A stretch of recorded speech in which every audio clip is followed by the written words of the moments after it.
Dr. Marcus Chen had seen many strange things during his 15 years as a xenobiologist, but nothing prepared him for the day she crash-landed in the Amazon rainforest. The distress signal came through at 3:47 a.m., piercing through the static of his research station's communication array like a needle through silk. Unknown craft detected. Trajectory suggests controlled descent. Impact coordinates 3 degrees, 60-degree Dalub. Marcus grabbed his emergency kit and called for his helicopter pilot, Santos. Within an hour, they were flying through the pre-dawn darkness, following the GPS coordinates toward what could be humanity's first official contact with an alien species. The crash site was a scar in the green canopy, smoke still rising from twisted metal that gleamed with an otherworldly blue sheen. The craft was small, maybe the size of a fighter jet, but its design defied every principle of aerodynamics Marcus knew. Curved surfaces flowed into each other like liquid mercury frozen in time. "Stay back," Marcus warned Santos as they approached on foot. "We don't know what kind of radiation or toxins this thing might be leaking." But as they got closer, Marcus heard something that made his blood run cold, a sound that was unmistakably organic. Breathing. Labored, painful breathing coming from inside the wreckage. "There's someone alive in there," he said, pulling out his scanner. The readings were off the charts, but not in a dangerous way. Whatever was inside that ship, it was hurt and needed help. It took 3 hours to cut through the hull with Santos's welding torch. When they finally peeled back the metal, Marcus found himself staring into eyes that belonged in no earthly creature. They were large, golden, with vertical pupils that contracted sharply in the morning light. But there was intelligence there, and something else, fear. She was humanoid, but distinctly alien. Her skin had a pale blue tint, and her limbs were longer and more graceful than any human's. Fine, silver hair fell around her angular face. And when she spoke, the words came out in musical tones that somehow conveyed meaning, despite being in no language Marcus had ever heard. "Help! Please!" she whispered, the words forming slowly as if she was translating in her head. Marcus didn't hesitate. His medical training kicked in as he assessed her injuries. Broken ribs, internal bleeding, a severe concussion. Without immediate treatment, she would die. "Santos, radio the base. Tell them we're bringing in a VIP for medical treatment. Level 7 clearance. And Santos?" He looked his pilot in the eye. "Not a word about what she looks like. Not until I figure out what's going on here." The next 3 weeks were the most remarkable of Marcus's life. Her name was Zara Ka, and she was from a world called Threnody in what humans knew as the Vega system. Her ship had malfunctioned during what she called a survey mission, though Marcus suspected there was more to it than that. As she recovered in the isolated medical bay of his research station, they talked for hours. Her English improved rapidly. Her species had incredible linguistic abilities, and Marcus found himself drawn into conversations that ranged from quantum physics to philosophy to art. "Your species is fascinating," she said one evening as they watched the sunset through the medical bay's windows. "You create beauty for its own sake. Most intelligent species we've encountered only create what serves a practical purpose." "We've encountered?" Marcus raised an eyebrow. "How many other species are out there?" Zara Ka's golden eyes grew distant. "More than your people are ready to know about. The galaxy is full of life, Marcus Chen. Some of it friendly, some less so." She told him about the Galactic Collective, a loose alliance of spacefaring civilizations that had been watching Earth for decades. Humanity wasn't considered ready for contact. Too violent, too unpredictable, still fighting wars over resources and territory. "But you're here," Marcus pointed out. "That has to count for something." "I'm here by accident," she replied, though something in her tone suggested otherwise. "And when I'm well enough to travel, I'll have to leave. It's the law." That's when Marcus made a decision that would change both their lives. He went into town the next day and bought a simple silver necklace from a local jewelry maker. It wasn't expensive or elaborate, just a delicate chain with a small pendant in the shape of a crescent moon. "Why?" Zaraka asked when he gave it to her that evening. "Because I want you to remember us," Marcus said. "Remember that not all humans are violent or unpredictable. Some of us can love creatures we've never seen before, can find beauty in differences instead of threats." She held the necklace up to the light, watching it catch the rays of the setting sun. "It's beautiful.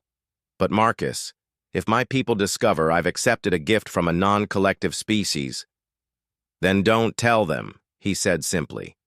"Keep it hidden. Keep it as a reminder of what's possible between our peoples." Zaraka's recovery was swift.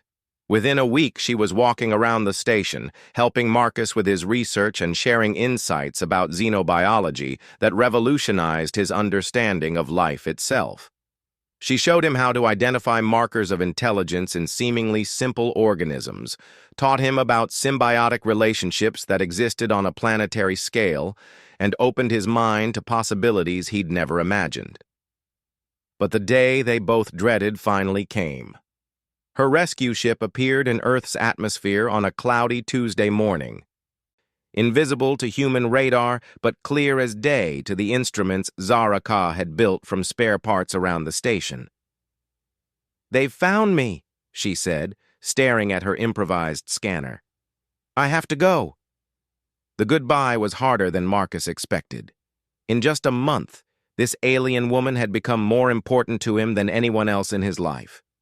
She represented everything he'd dreamed of as a scientist, proof that intelligence and beauty could evolve in infinite forms throughout the universe. "Will I ever see you again?" he asked as they stood outside the station waiting for her ship to descend. Zaraka touched the necklace beneath her clothing. "I don't know. The collective has strict rules about contact with developing species. But Marcus..." She took his hand in hers, her touch cool and electric. "What we've shared here, it matters. It's proof that your species has potential. Maybe someday, when your people are ready, I can return. How will I know when that day comes?" She smiled, and for a moment her alien features seemed almost human. "You'll know." The rescue ship was a marvel of technology, sleek and silent as it settled into the clearing near the research station. 3 figures emerged, tall and graceful like Zaraka, but dressed in formal robes that marked them as officials of some kind. They spoke to her in their musical language, their tones sharp with disapproval. Marcus couldn't understand the words, but their body language was clear. They were not happy about her extended stay on Earth. "They're angry," Zaraka explained quietly. "They think I've been contaminated by exposure to your culture. They want to take me back for rehabilitation." "And will you let them?" For a long moment, she didn't answer. Then she straightened her shoulders and walked toward the ship with her head held high. "I have no choice. But Marcus, remember what I told you about your species having potential. Hold on to that. Someday, it might be important." The last thing Marcus saw was her silhouette in the ship's doorway, her hand briefly touching the place where the necklace lay hidden beneath her robes. Then the ship rose silently into the sky and vanished among the clouds. Marcus filed his official report that night, carefully omitting any mention of Zaraka or her people. As far as the scientific community would ever know, he'd investigated a meteor strike and found nothing of interest, but he kept detailed personal notes, hidden in encrypted files that he updated regularly with new observations and theories about extraterrestrial life. Years passed. Marcus published papers on xenobiology that earned him recognition as one of the field's leading experts, though he could never explain the source of his most innovative insights. He moved from the Amazon to a research position at SETI, where he could listen to the stars and hope for signs that somewhere out there, an alien woman still remembered a simple silver necklace. He never married, never found anyone who could compare to those weeks of conversation with someone whose mind worked in completely different ways, yet somehow meshed perfectly with his own. Colleagues called him dedicated to his work, but Marcus knew the truth.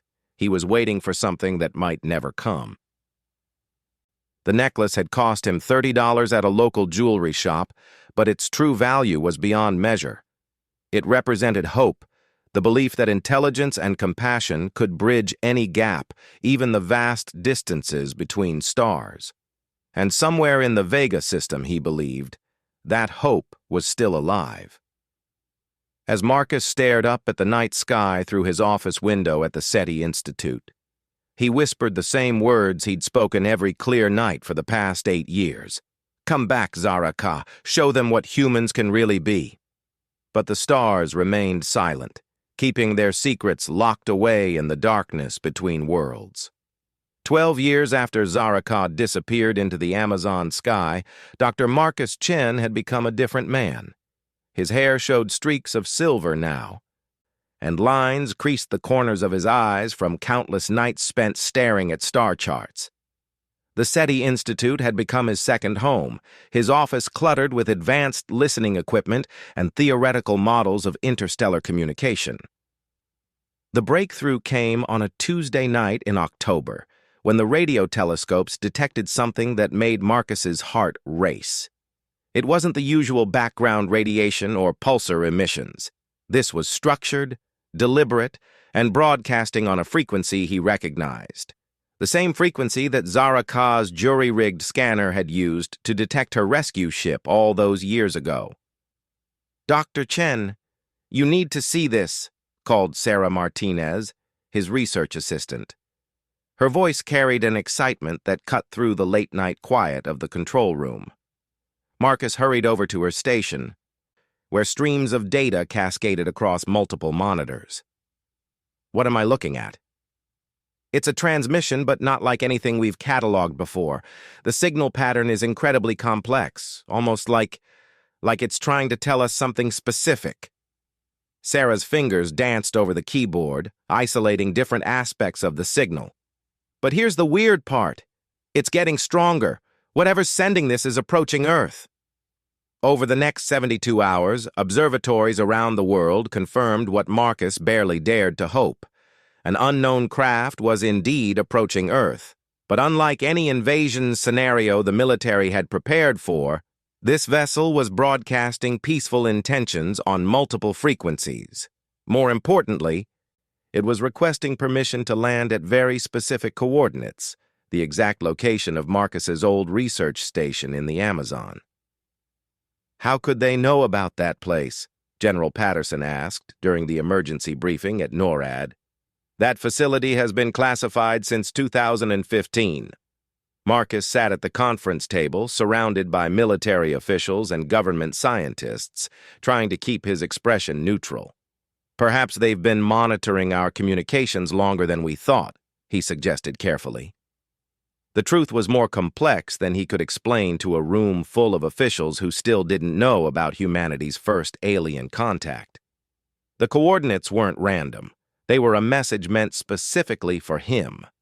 3 days later, Marcus found himself back in the Amazon rainforest, now accompanied by a full diplomatic and scientific team.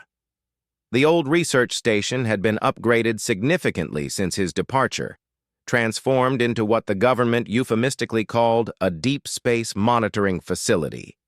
In reality, it was humanity's first official embassy for extraterrestrial contact. The alien ship arrived exactly when the transmissions had indicated, dawn on the 4th day. But this wasn't the sleek rescue vessel that had taken Zara-Ka away 12 years earlier. This craft was massive, nearly the size of a city block, its hull adorned with intricate patterns that seemed to shift and flow like living metal. As the ship settled into the expanded landing area with impossible grace, Marcus felt his pulse quicken. Somewhere inside that vessel was either the woman who had changed his understanding of the universe, or representatives of her people who might have very different intentions than her rescue team had shown. The ship's hull began to change, sections sliding apart to reveal an opening large enough for a small aircraft. A smaller craft emerged, elegant and purposeful, touching down just 50 meters from the assembled human delegation. What followed was the most important moment in human history. Though Marcus barely registered the significance of Earth's first official diplomatic contact with an alien civilization. His attention was focused entirely on the figure who emerged from the smaller craft. She was taller than he remembered, her bearing more confident and commanding. The years had changed her. There was a strength in her movements that spoke of experience and authority. But when their eyes met across the clearing, Marcus saw the same golden gaze that had watched Amazon sunsets from his medical bay window. Zaraka wore robes that marked her as someone of high rank among her people, but as she approached the human delegation, Marcus caught a glimpse of silver chain at her throat. The necklace. She was still wearing it. "Greetings," she said, her voice carrying clearly across the clearing. Her English was perfect now, with only the slightest musical accent to mark her as non-human. "I am Zaraka, speaker for the Outer Worlds Council and representative of the Galactic Collective. We come in peace to begin formal relations with the people of Earth." The next hours were a blur of diplomatic protocol and formal presentations. Zaraka spoke eloquently about the collective's desire to welcome humanity into the galactic community, outlining trade opportunities and scientific exchanges that would revolutionize human civilization. She answered questions about interstellar law, shared technology, and the rights and responsibilities of collective membership. But through it all, Marcus noticed she kept glancing in his direction, her hand occasionally rising to touch the hidden necklace. When the formal sessions finally concluded for the day, she approached him privately. "Walk with me, Dr. Chen," she said quietly. "There are things we need to discuss away from diplomatic ears." They walked the same paths they'd explored 12 years earlier, though the forest had changed around the expanded facility. For several minutes, neither spoke. Then Zaraka stopped beside a massive Brazil nut tree and turned to face him. "You've changed," she observed. "So have you. Speaker for the Outer Worlds Council? That's quite a promotion from survey pilot." She smiled, and for a moment the years fell away. "That crash wasn't an accident, Marcus. I volunteered for the mission because I wanted to learn more about your species. What I found here? It changed everything." "Changed everything how?" Zaraka pulled the necklace from beneath her robes, holding the silver crescent moon pendant up to catch the filtered sunlight. "When I returned to Threnody, the Council wanted to erase my memories of Earth. They said extended contact with a pre-collective species had contaminated my judgment. They scheduled me for neural restructuring." Marcus felt his blood run cold. Neural restructuring? A process that would have removed all memory of our time together along with the feelings I'd developed for your species. And for you. Her golden eyes met his directly. "I refused the procedure. I told them that my experiences on Earth had given me valuable insights into human potential, and that erasing those insights would be a waste of critical intelligence." "And they believed that?" "Not at first. But I had something to show them." She reached into her robes and produced a data pad covered in symbols that hurt Marcus's eyes to look at directly. "During our conversations, you shared your theories about the emergence of intelligence in isolation. Those insights helped me solve a problem that had puzzled collective scientists for centuries." Marcus stared at the incomprehensible alien text.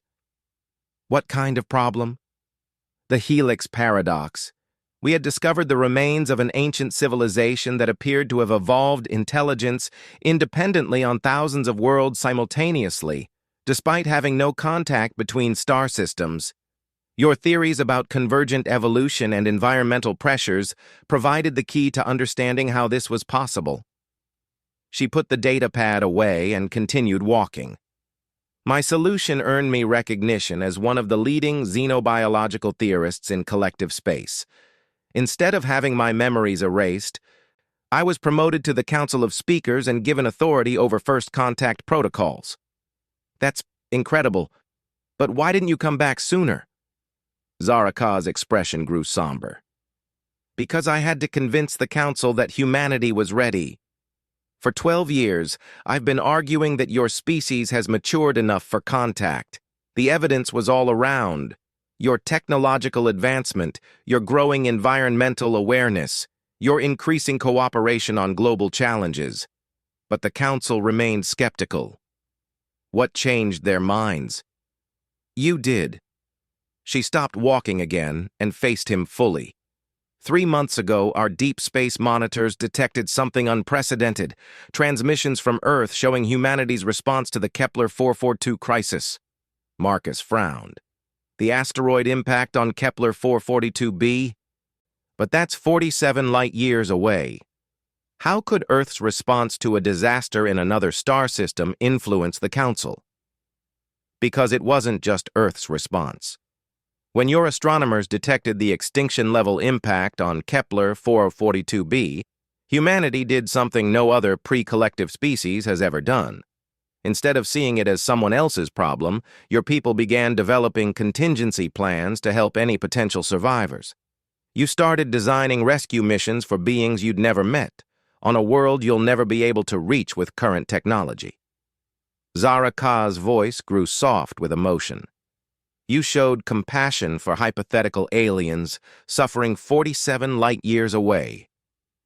The Council finally understood what I'd been trying to tell them, that humanity's capacity for empathy extends beyond your own species. They had reached a small clearing where Marcus remembered teaching Zaraka about Earth's biodiversity during her recovery. She sat on a fallen log and gestured for him to join her. There's more, she said.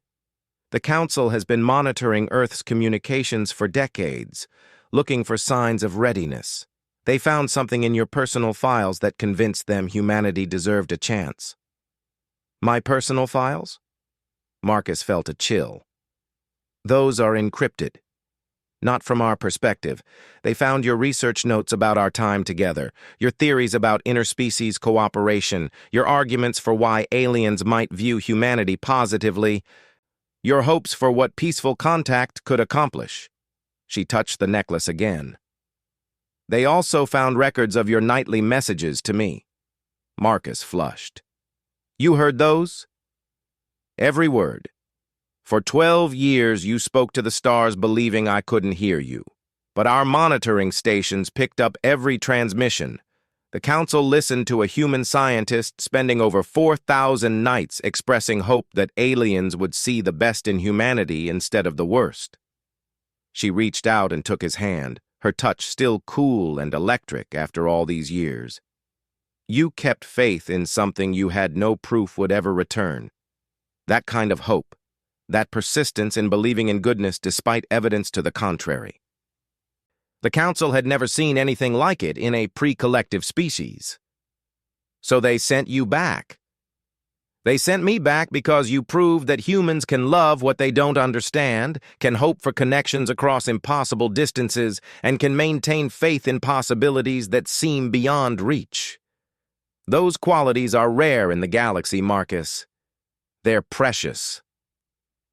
As the sun began to set through the canopy overhead, casting familiar patterns of light and shadow around them, Marcus realized that the scared, injured alien he'd helped 12 years ago had become one of the most powerful beings in known space, and she had used that power to bring two civilizations together. What happens now? He asked. Zaraka smiled and lifted the necklace from her throat, holding it up between them. Now we find out if a $30 piece of human jewelry can help broker peace between worlds.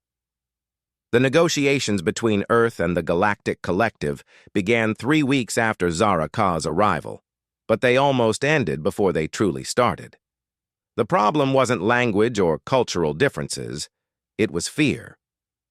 Dr. Marcus Chen sat in the observation deck of the newly constructed diplomatic facility, watching through reinforced glass as human and alien representatives faced each other across a conference table that had taken engineers from both species working together to design. The sessions had been tense from the beginning, with Earth's negotiators suspicious of every offer and the collective's representatives growing increasingly impatient with human paranoia. "They're not understanding each other at all," Sarah Martinez observed, joining Marcus at the window. As his former research assistant and now head of xenolinguistics for the project, she'd been monitoring the translation protocols. "The collective delegates keep offering technology transfers and trade agreements, but our people keep asking about weapons and military capabilities." Marcus watched Zaraka at the center of the alien delegation, her posture still dignified despite 3 hours of circular arguments. "They're operating from completely different frameworks. The collective sees this as a standard first contact protocol. Offer membership, share resources, expand the community. But Earth's negotiators have spent decades preparing for invasion scenarios. Can you blame them? Every movie, every book about alien contact has been about conquest or destruction. Even the peaceful contact stories usually have some kind of hidden agenda." "But that's exactly the problem," Marcus said. "We're letting our imagination dictate our response instead of looking at what's actually happening." The breakthrough came that afternoon, during what everyone expected to be another fruitless session. Ambassador Chen, no relation to Marcus despite the shared surname, was pressing the collective representatives about their military capabilities when Zaraka finally stood up. "With respect, Ambassador Chen, your questions suggest you believe we've come here to evaluate Earth as either a threat or a conquest target. You're wrong on both counts." She activated a holographic display that filled the center of the conference room with a 3-dimensional map of local space. Hundreds of star systems appeared as points of light, connected by flowing lines that represented trade routes, communication networks, and diplomatic relationships. "This is collective space," Zaraka explained. 47 different species across 2,000 star systems, all working together for mutual benefit. We don't expand through conquest because we don't need to. Cooperation is more efficient than conflict. "But what about species that refuse to join?" Ambassador Chen asked. "What happens to them?" "Nothing," another collective representative answered, speaking for the first time. "The Rathani have been our neighbors for 6 centuries and have never expressed interest in joining. We trade with them, share scientific discoveries, and maintain peaceful borders. There are dozens of species like them throughout the galaxy. Then why is membership so important for Earth?" Zaraka touched the silver necklace at her throat, a gesture that Marcus had noticed her making whenever the negotiations reached a critical point. "Because your species has something the galaxy needs, but you don't realize it yet." She manipulated the holographic display, zooming in on Earth and the surrounding star systems. "In 5,000 years of galactic civilization, we've encountered many forms of intelligence, mathematical minds that can calculate the movements of entire star systems, artistic cultures that create beauty beyond imagination, species that have achieved perfect harmony with their environments." The display shifted, highlighting different regions of space in various colors. "But in all that time, we've never encountered a species quite like humanity. You have what we call synthesis intelligence, the ability to take disparate concepts and combine them into something entirely new." "I don't understand," said Dr. Elizabeth Hawthorne, Earth's chief scientific advisor. "Your Dr. Chen understood," Zaraka said, looking directly at Marcus through the observation window. 12 years ago, he shared theories about convergent evolution that helped solve problems our scientists had been working on for centuries. Not because he knew more than our researchers, but because he approached the questions from directions we'd never considered." Marcus felt every eye in the room turn toward him. Through the intercom, he heard Ambassador Chen ask, "What does she mean? You're Dr. Chen?" Zaraka smiled, the first genuine expression of warmth she'd shown during the formal negotiations. Perhaps it's time we told you the real story of why the collective decided to make contact with Earth. What followed was the most important revelation in human history, though it began with Marcus reluctantly leaving the observation deck to join the main conference. As he entered the room, Zaraka gestured for him to sit beside her, a breach of diplomatic protocol that sent whispers through both delegations. 12 years ago, Zaraka began, I crash-landed in the Amazon rainforest. Dr. Chen found me, saved my life, and during my recovery we had conversations that changed the course of both our civilizations.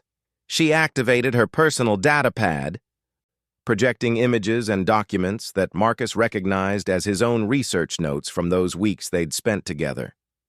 Dr. Chen's insights into biological and social evolution didn't just help solve the helix paradox. They revolutionized how the collective understands intelligence itself. The display showed complex diagrams that hurt human eyes to look at directly, but Marcus could see familiar patterns in the alien mathematics. His theories about environmental pressure and adaptive response had been expanded into something far more sophisticated than he'd ever imagined. But more than that, Zaraka continued, Dr. Chen demonstrated something we thought was impossible. He showed genuine affection for a being he'd never seen before, from a species he knew nothing about. He gave me this necklace not because he expected something in return, but because he wanted me to remember that connection was possible.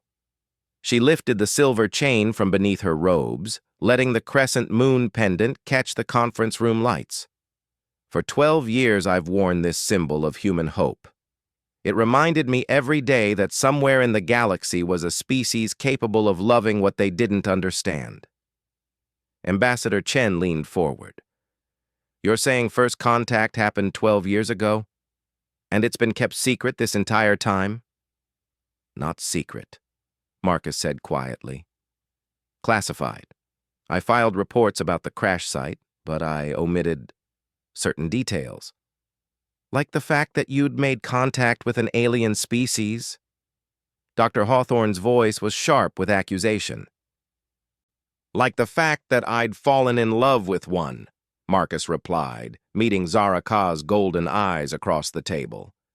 The admission sent shock waves through both delegations. Human representatives began talking over each other, demanding explanations and expressing outrage at the deception.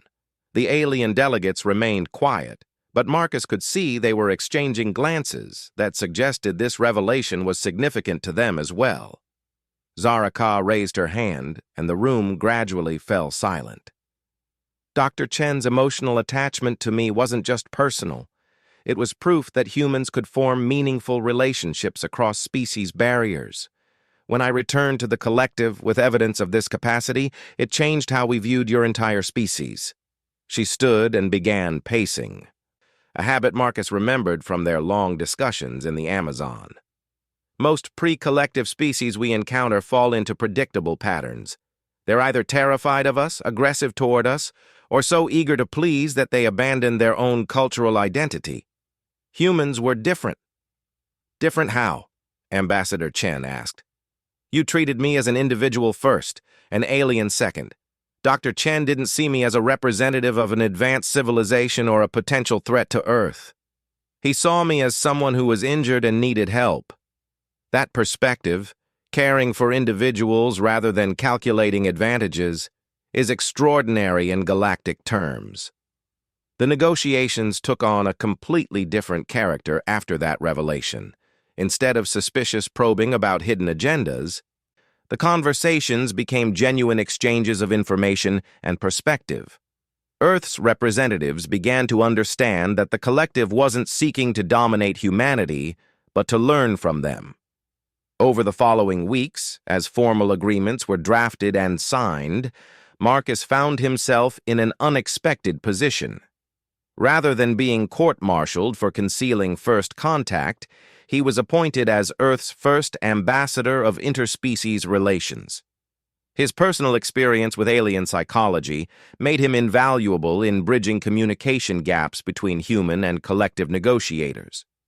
The signing ceremony took place exactly 3 months after Zara Ka's return, in the same clearing where Marcus had first found her crashed ship. Representatives from both civilizations gathered as Ambassador Chen and Zara Ka formally established diplomatic relations between Earth and the Galactic Collective. But the real significance of the moment came after the official ceremonies ended, when Zara Ka approached Marcus privately one last time. "What happens now?" he asked, echoing the question he'd posed weeks earlier. "Now we begin the real work," she said. "The collective has agreed to establish a permanent embassy on Earth.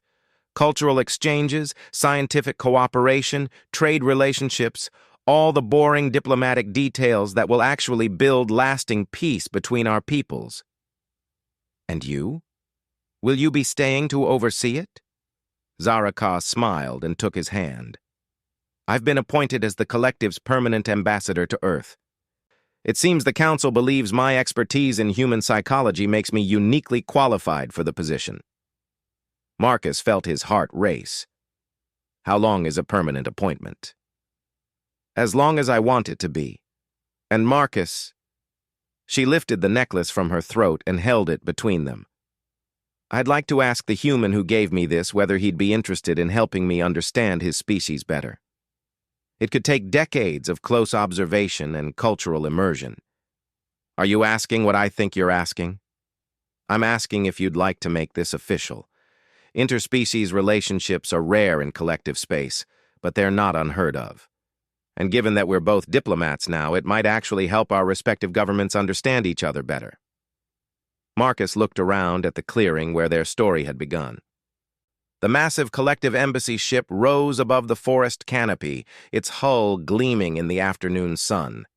Human and alien technicians worked side by side, setting up communication arrays and cultural exchange facilities.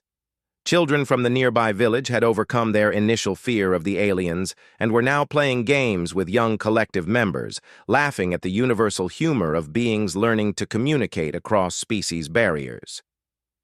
$30, he said softly. "What?"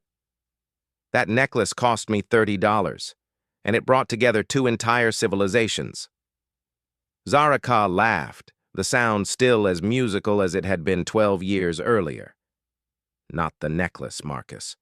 The hope it represented. The faith that connection was possible even across impossible distances." She pressed the pendant into his palm, closing his fingers around it.